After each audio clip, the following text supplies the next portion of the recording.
Hey, Alexis.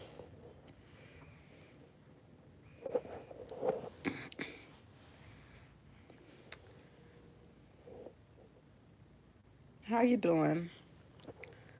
Well, guys, while I have you on here, I'm gonna take time to speak on something serious. I'm gonna start early.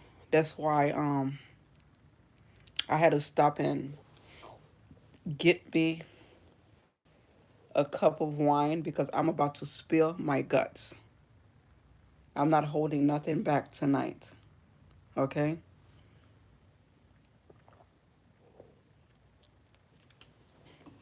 I'm gonna speak on parents taking accountability because a lot of parents they act like they forgot. Okay, babe. Thank you for joining anyways. You just catch on later, okay? I'll upload this series. But some parents, they act like they were the best parents in the world and that they hadn't done no wrong. But little do they know that um us, we never forget. We never forget damages that are done to us. Hey Teresa, hey Brian. I miss you. Hey Denise. Yes, for those of you who had parents that were very supportive, I applaud your parents. I really do. But you got some parents out there who take their kids through hell, and it makes it hard for them to progress into adulthood. It's like it's hard to forget. I'm one of these young adults that never forgot what my parents had put me through, even though I forgave them, but it makes it hard for me to go on as an adult.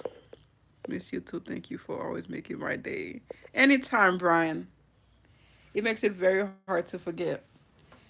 So this morning, I woke up with a sour note. My mother called me and she was discussing my father. My dad does not want to help my mom pay the bills. You know, he had a stroke a few months ago, but he gets a check, $750 every month. My mom is 67 and my dad is 77 years old. But him as a man, you're supposed to help your wife, okay? I don't care if you had a stroke or not. You are supposed to help your wife with her bills. He's saying, "Oh, I'm not the one using the electricity. She's doing all the sewing, but she's doing the sewing and using the electricity so that she could provide a roof over your head. You as a man is supposed to help her, right?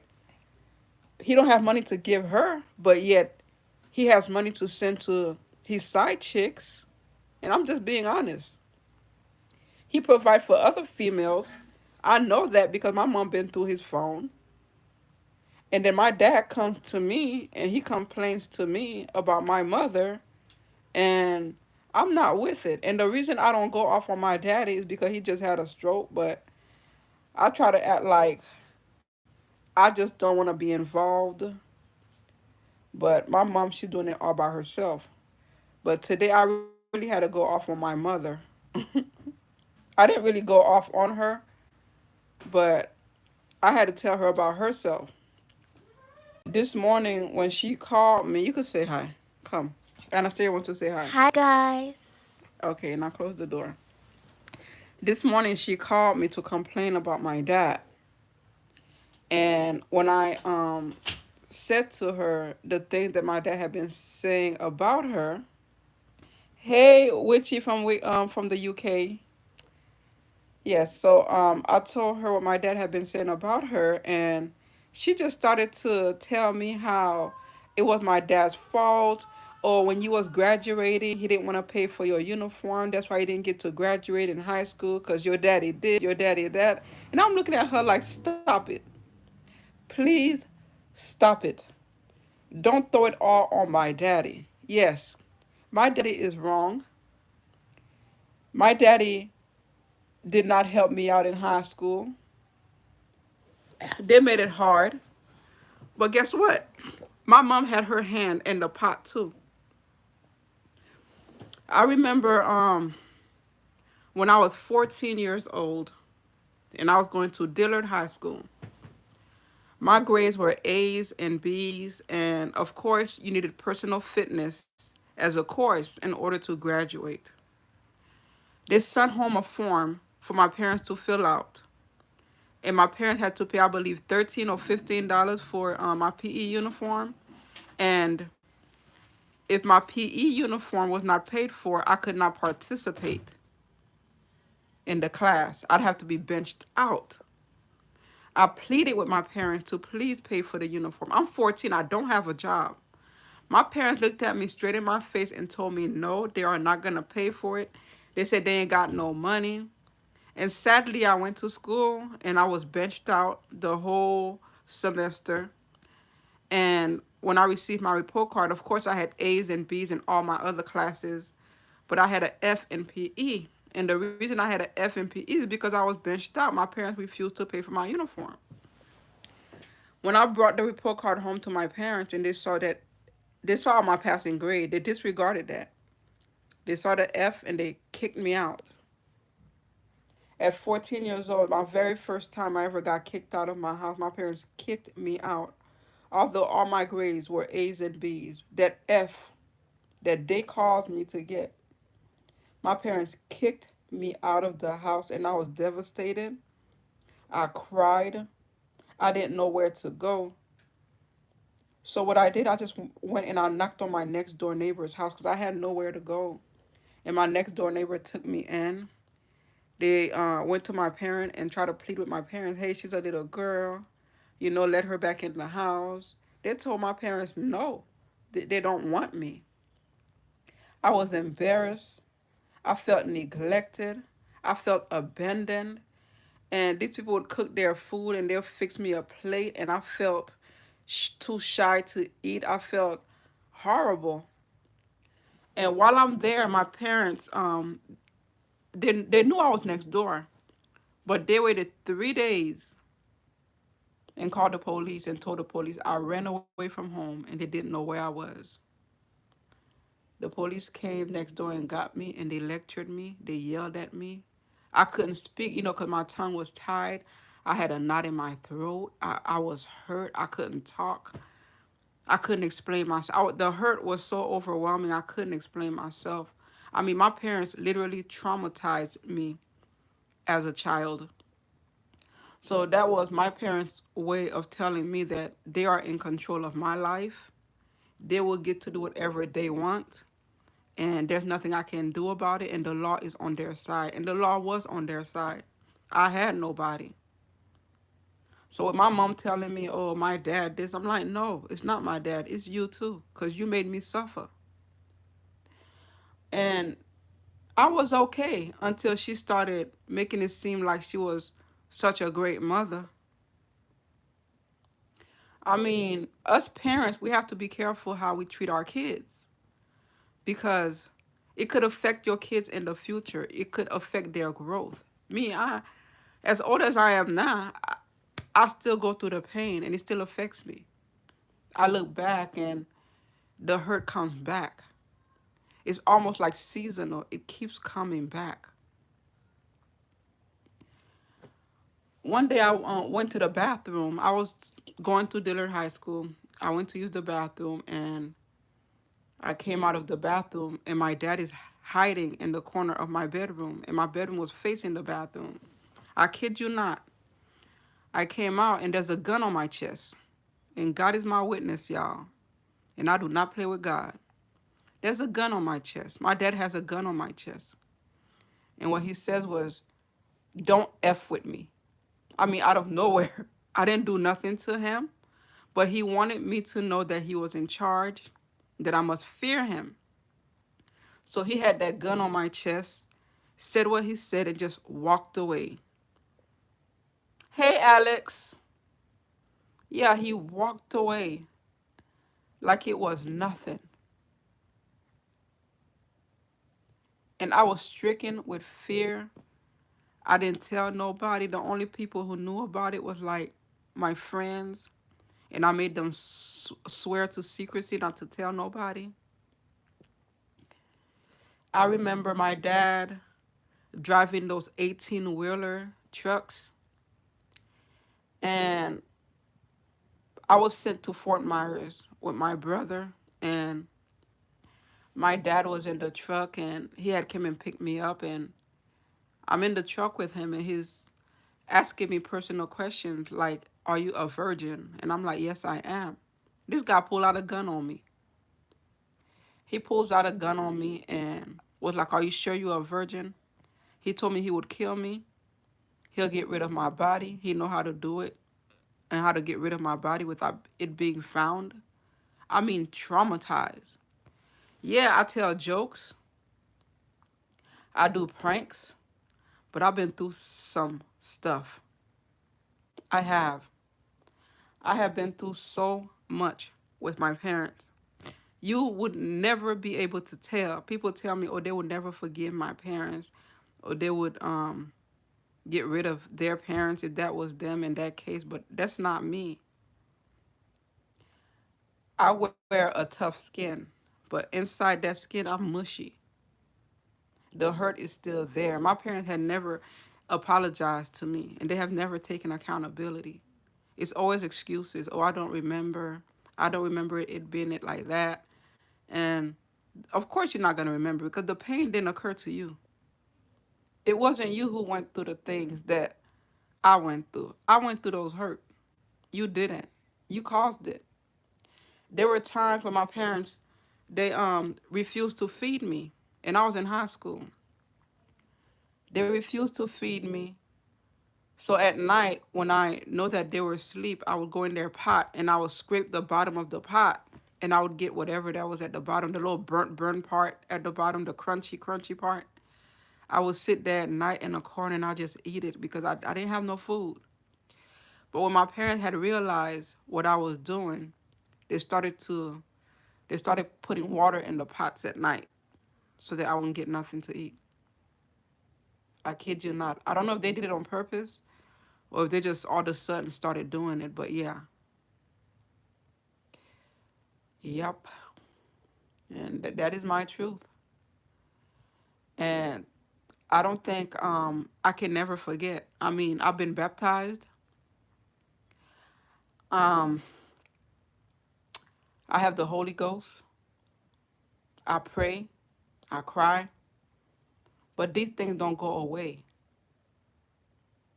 They don't go away. When I was 20 years old, I was on my way to Job Corp in Kentucky, Earl C. Clements. They call it Muhlenberg Job Corp Center. And I had been harboring a secret for so long. And I said, you know what? It's time I tell my mom. So I said to my mom, I got something to tell you. And she was like, what is it? I said, Mom, growing up as a child for some years now, my older brother from my daddy's side, he has been abusing me, molesting me, touching me, and all this and that. And her response was, I don't believe you. And how do you get your mother to believe something like that? So of course I had witnesses because it was done in front of my brother, my other brothers, who are her sons. My two older brother and my little brother, they witnessed it. So they had to come to my mother and say, "Yep, mom, it did. Yeah, we witnessed it. Yeah, it happened a couple of times." And she was like, "Why y'all didn't tell me that? Why y'all didn't tell me?" But why did it take them to say something in order for her to believe me? Why? Why did it take them? Why couldn't you just believe me on your own? I'm going to always remember you saying to me, I don't believe you. I'm going to carry that for the rest of my life. This happened in 2000. And here I am, 2022, and I still remember it like it was yesterday. That's why you gotta be careful what you say to your kids and how you say it, because I remember it like it was yesterday. You know, um, I have a secret to tell you guys, and I haven't told you guys, but I'm gonna say it to y'all because life is short. Why hold it? But I carry a lot of low self-esteem. I do. My self-esteem is very, very low, and it was shattered as a child growing up because when I went to school, I was told by all my peers how ugly I am. I was told that every day. I became suicidal. But to make matters worse, I would go home and my parents would tell me that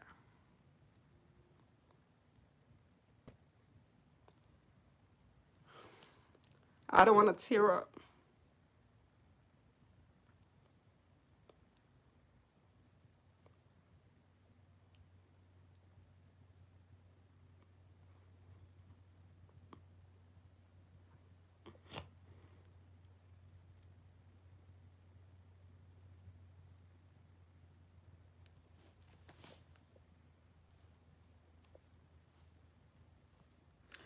But yeah,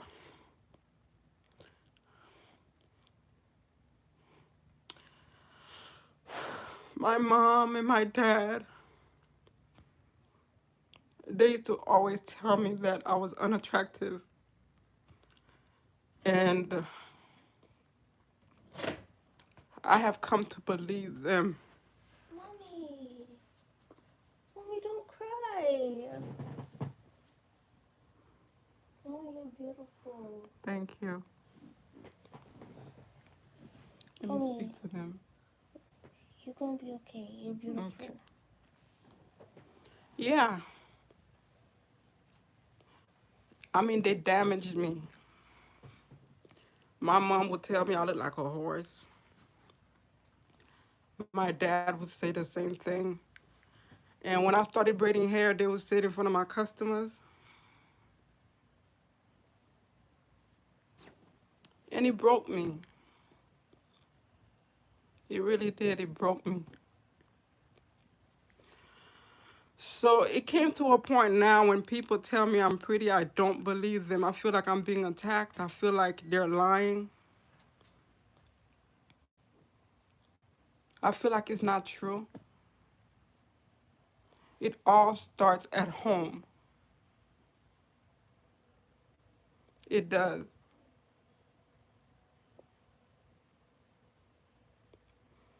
So I'm not healed.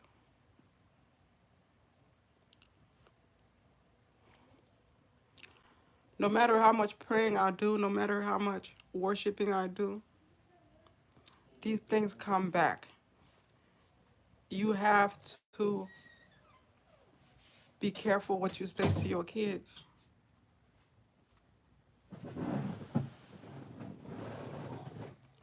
They will carry with them for the rest of their life. They will.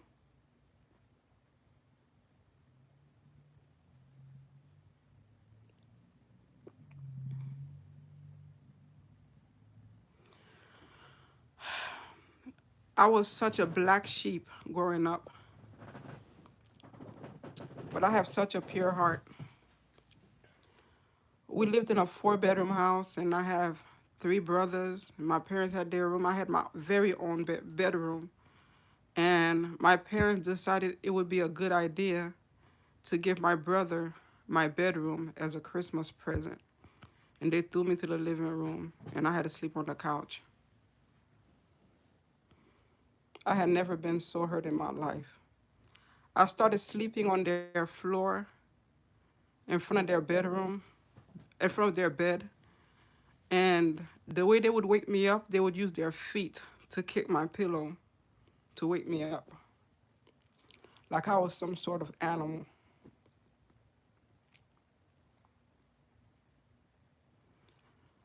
And it's like they're acting like it never happened. How quickly they forget.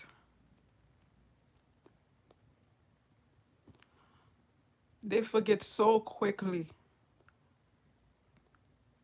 And the apology is a little bit too late. When I was overweight, my mom, she constantly belittled me because of my weight, how fat I was. My dad received a picture of myself, of my heavy self. So what he did, I don't know if he thought it was funny, but he shared it with everybody on his contact on WhatsApp. And he was telling them how fat his daughter is. Look at my daughter. Look how fat she is. Pray for her. I was humiliated. I was humiliated.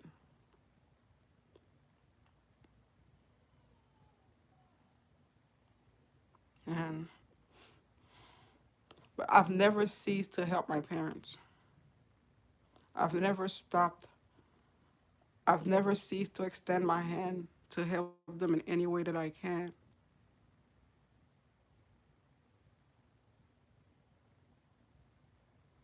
And they're not the only ones who have put me through hell. They're not. But that's another story for another time. But God had brought me through the dirt. He has. He has resurrected me because I should have been dead. I should have been long gone. I should have been dead on the dirt long ago. But God had kept me alive for a purpose. I don't know what the purpose is, but I'll soon find out.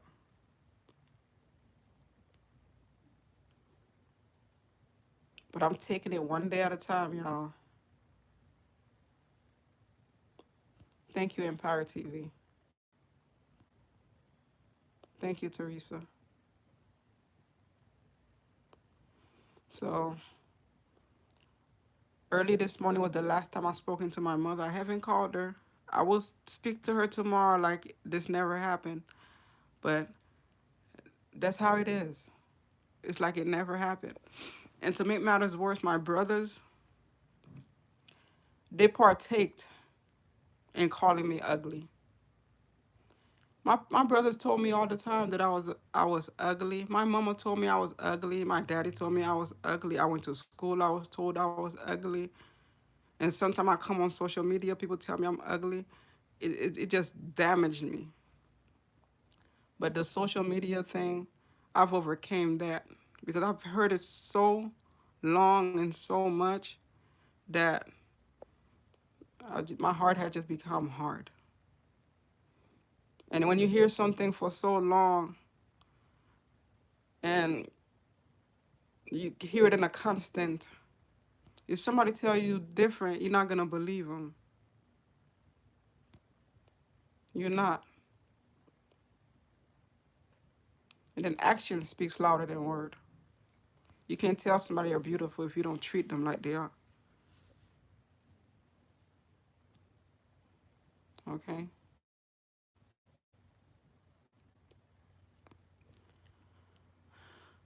But for you parents out there, I'm hoping that I'll touch a core. If you have a child that you're not speaking positivity to, just don't talk at all. Don't hurt your kids. Don't mistreat your kids. Speak life into them. Speak beauty. Speak value to their life. Because whatever you put in their life, they're going to carry it for the rest of their life. Me, my parents, everything, my leaves are broken. All of my leaves have cracked. All right. And thank you to Billion Dollar Hustler. I really appreciate you.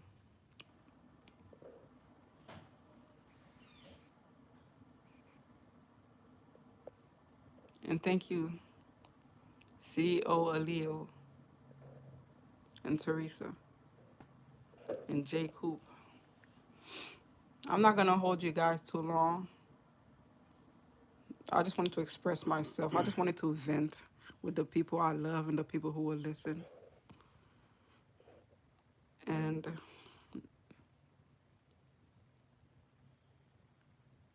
okay, Imperatrice Sissy says, my mom told me I was ugly on my 16th birthday just because she heard a guy had a crush on me. Now I'm 28 and never forget that. I could understand what you are saying. Parents need to be careful what they say to their kids. It's like a recorder, it comes back. It comes back like seasonal. Anything could trigger it. The thing that would trigger those things coming back to me, if my mom started speaking on her parenting. Anytime she speak on her parenting, man, it comes back. Like, don't speak on that, mom, because you was no parent. You was none. My mom didn't even tell me about the menstrual cycle. She didn't. She was not a mother to me. I had to learn on my own. I'm thinking I'm bleeding. I got cut, and I was afraid to tell her. I was scared to tell her that I had got cut down there because I was afraid she might think I'm doing something that I wasn't. So fear because of something she did not teach me. And she never bought me sanitary napkins. No. I had to roll up tissue, napkin, whatever I could find. And I was always messing up my clothes because my mother was not a mother. She was not. I was always messing up my clothes. She never sat down with me and speak on these things. I had to learn on my own. But yet she'd be offended if a friend of mine come by and tell me about it.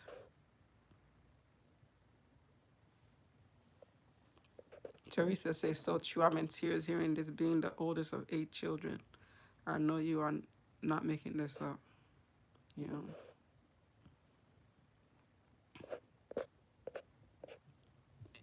that's true, CEO.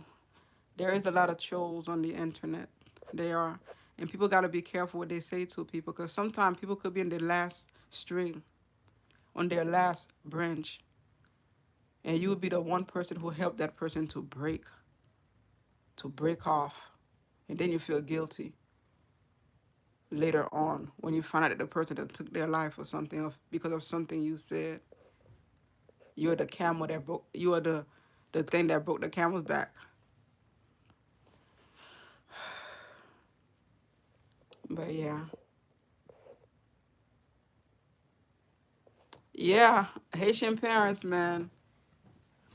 Haitian parents. They are. I'm. Not, I can't say they're the worst, because I know African parents could be just as cruel too. That's why I hate seeing kids get mistreated.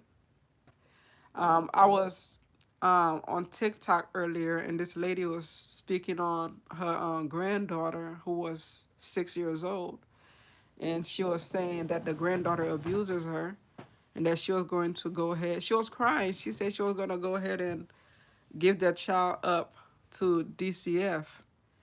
And I don't even know the lady. I told her to reach out to me. I'll take your granddaughter. Don't give her to DCF. Let me help you. I said, what state are you in? I haven't heard from her, but don't give up on the baby. You know, sometimes it may take somebody else to reach out to a child. 6 year old, come on. There's hope. There is hope. Thank you, Richie Karen. Yeah, I just made me a vegan cake, y'all, and it's delicious. And I'm on my Wednesday will be 31 days since I've turned vegan, and I'm actually doing pretty good, pretty good. And I'm just gonna keep going on my vegan journey. All right. But guys, thank you so much for being here with me, for listening to me, for helping me or attempting to help me heal. I really appreciate you guys. I love you guys. And I will talk to you guys again. Thanks again for being there for me. Good night and God bless.